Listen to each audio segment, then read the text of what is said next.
Sekarang harganya udah 63.000 ya. 63.000. 1 miliar per koin. Gua ngajak lu semua monyet-monyet dari 280 juta.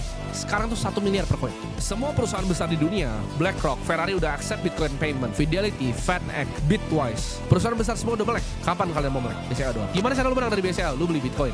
Karena Bitcoin itu ngeludahin BCA selama 20 tahun terakhir. Bahkan Bitcoin aja belum sampai 20 tahun. Nggak usah 20 tahun, ntar 5 tahun aja ke belakang. Fotonya ya, nanti gua akan tunjukin bukan udah hampir, tapi udah double. Ya. Jadi kalian bisa tanya ke diri kalian sendiri, apakah ada aset investasi yang bisa seperti ini? Ini real loh. Terbukti dengan waktu, lu bisa backtrack sampai episode pertama. Kenapa gue konsisten bikin ini? Karena gue mau demonstrasiin ke masyarakat di Indonesia bahwa investasi ya itu nggak cuma sekedar yang tradisional. Kalian tahu bahwa beli sawah lah, beli sapi lah, deposito lah yang lu dirampok sama bank, reksadana lu dirampok sama aset manager, diambil 2% tapi nggak ada returnnya, obligasi ya kan, negara cetak uang terus diutangin ke lu. Jadi gue pengen bukain mata kalian akan aset investasi alternatif yang sekarang udah aset ke-9 paling berharga di dunia, yaitu Bitcoin. Ini gue pengen demonstrasiin betapa kekuatan yang kalian mengerti tentang dunia finansial, kalian mengerti tentang market finansial. Lu nggak butuh bisnis yang gede-gede. Lu cukup jadi pekerja, skill lu oke, sisihin uang lu, taruh di Bitcoin, itu akan jadiin, wah, it will do you fucking wonders ya. Dibanding lu capek-capek bikin bisnis, lu gagal gitu kan.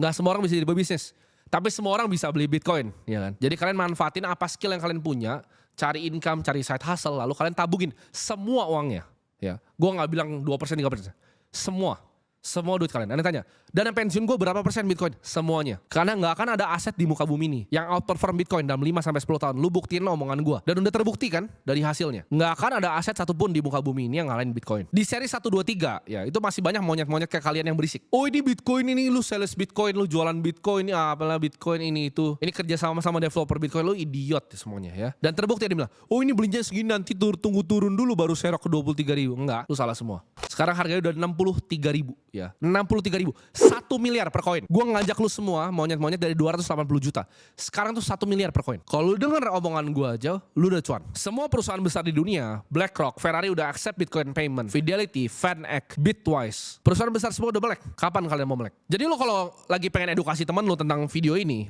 ya lu pengen sharing ke orang tua lu, lalu mereka bilang, tapi Bitcoin itu mereka kayak kasih kepintaran mereka tentang kenapa Bitcoin itu jelek. Lu tinggal bilang gini, apakah lu lebih pintar dari asset manager $9 triliun BlackRock? Kalau lu lebih pintar dari BlackRock, ya udah gue dengerin lu.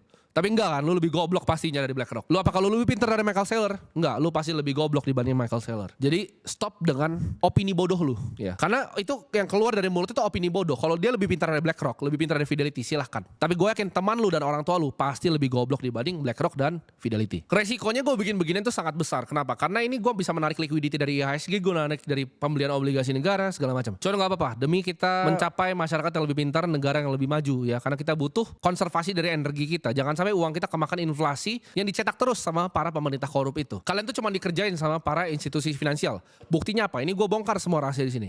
Reksadana, lu buka reksadana saham, lu bandingin sama beli saham BCA aja, mereka kalah semua.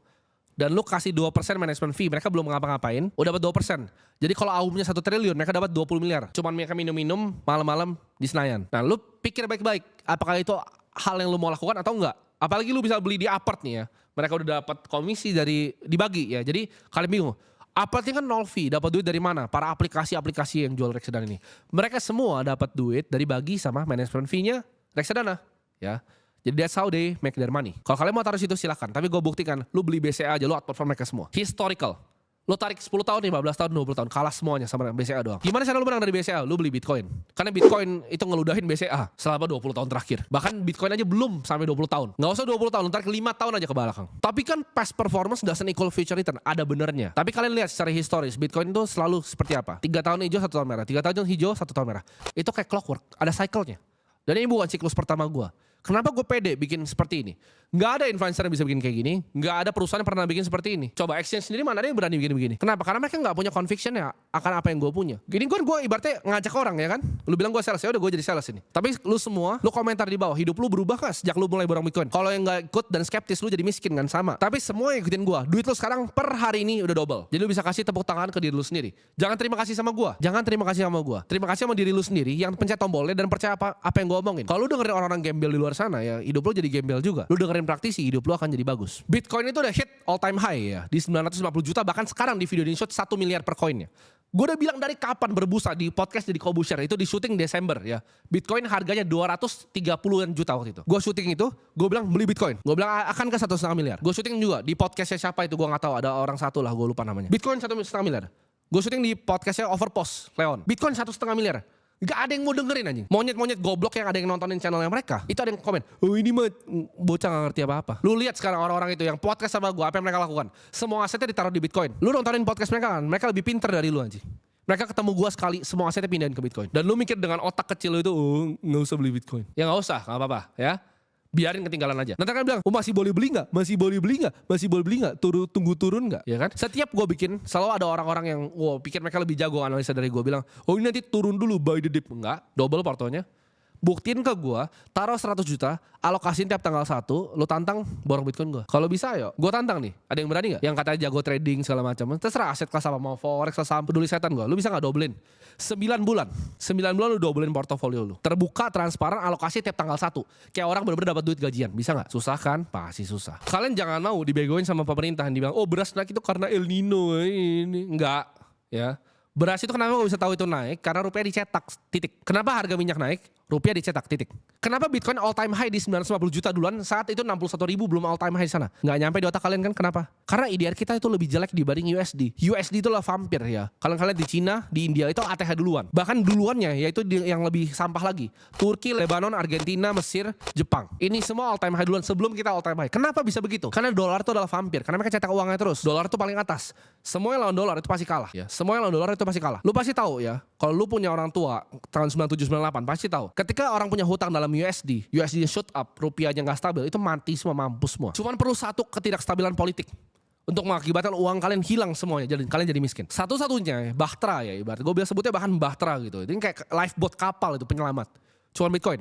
Jadi lu juga gak bisa privilege bilang, oh gue gak mau beli Bitcoin. Karena lu tinggal di IDR yang sekarang lagi dijagain relatif stabil. Kalau lu tinggal di Lebanon, lu tinggal nangis saja. Lu tinggal di Nigeria, lu tinggal nangis. Lu tinggal di Argentina, lu tinggal nangis. Presiden Argentina akan hukum mati orang yang cetak uang di Argentina sekarang. Dulu gue diketawain, gue ngomong di Holy Wing tentang Argentina peso 250. Lu cek sekarang, Argentina peso tuh USD udah berapa? Mampus gak lu? Gue bilang pas masih 250. Apa gue cenayang? Enggak, gue bukan cenayang. Gue cuma orang yang mikir secara makro. Presidennya pun sekarang adopsi Bitcoin. Ini gue akan kutip dari presidennya El Salvador. Kalau negara bisa cetak uang, kenapa kalian harus bayar pajak? Nah itu kalian pikir sendiri. Bukan gue yang ngomong. Nayib Bukele. Ya. Kalau gue yang ngomong langsung tarik telepon sama Kemenkeu. Jangan. Bahaya. Nayib Bukele yang ngomong, bukan Timothy Ronald. Ini gue mengkutip aja. Kalau misalnya negara bisa cetak uang, kenapa kalian bayar pajak? Itu jadi bahan pemikiran kalian malam ini. Ada yang tanya, oke mungkin di harga sini masih bisa beli nggak? Ini gue akan demonstrasikan langsung, gue langsung beli. Tapi kalian bisa cek di Twitter gue. Ya, ini cuma portofolio mainan buat gue tunjukin kalian. Gue beli di 56 ribu bahkan.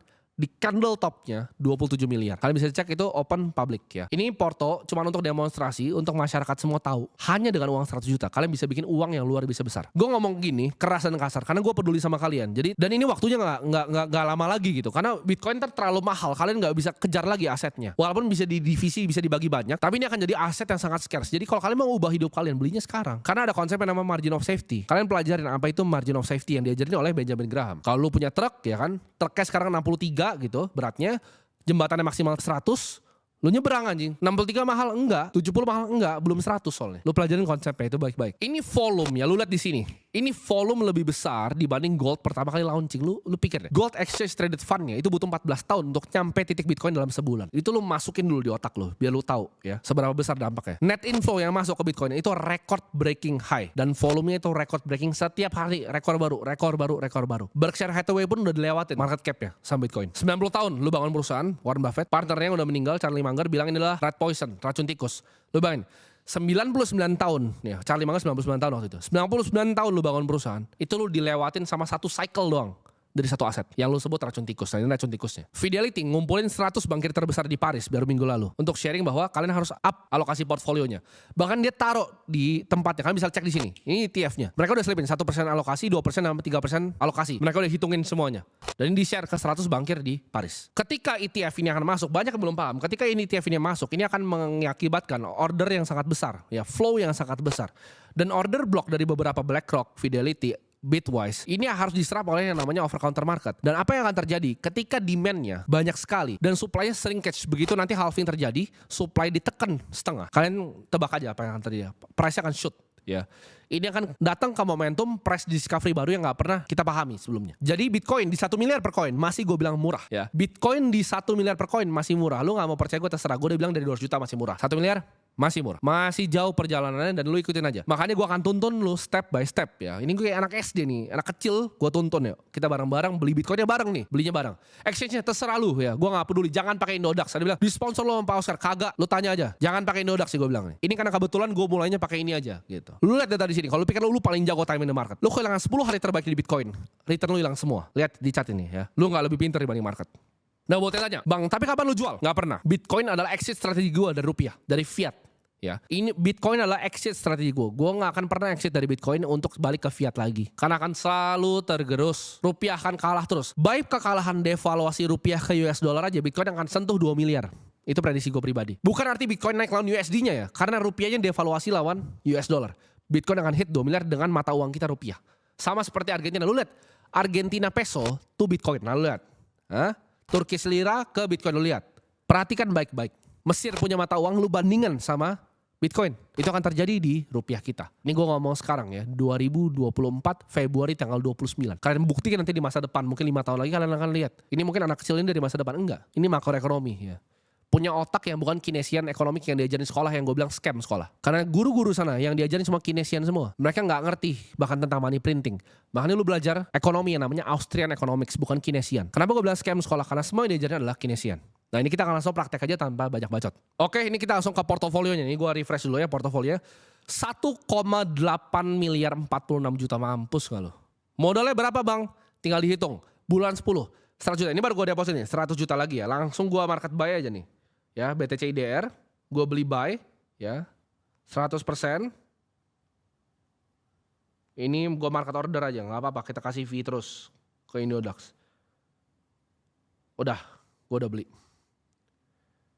Jadi totalnya gue punya 1,87 Bitcoin. Di harga 1,8 miliar 43 juta. Lu bayangin. Modal 1 miliar. Lu dapat 843 juta. Itu deposito berapa lama buat lo orang-orang tua. Obligasi itu berapa lama. Dan saham lu yang selama ini lu mainin trading, belajar dari trader A curut, trader B curut. Lu bandingin sama hasil gue. Ada gak yang event close untuk gandain portofolio seperti ini? Satu Indonesia gue tantang. Gak ada kan? Masih mau ngatain Bitcoin scam? Lo orang tolol ya. Jadi kita sampai jumpa di Borok Bitcoin episode ke-11. Kita lihat portofolio udah sampai berapa.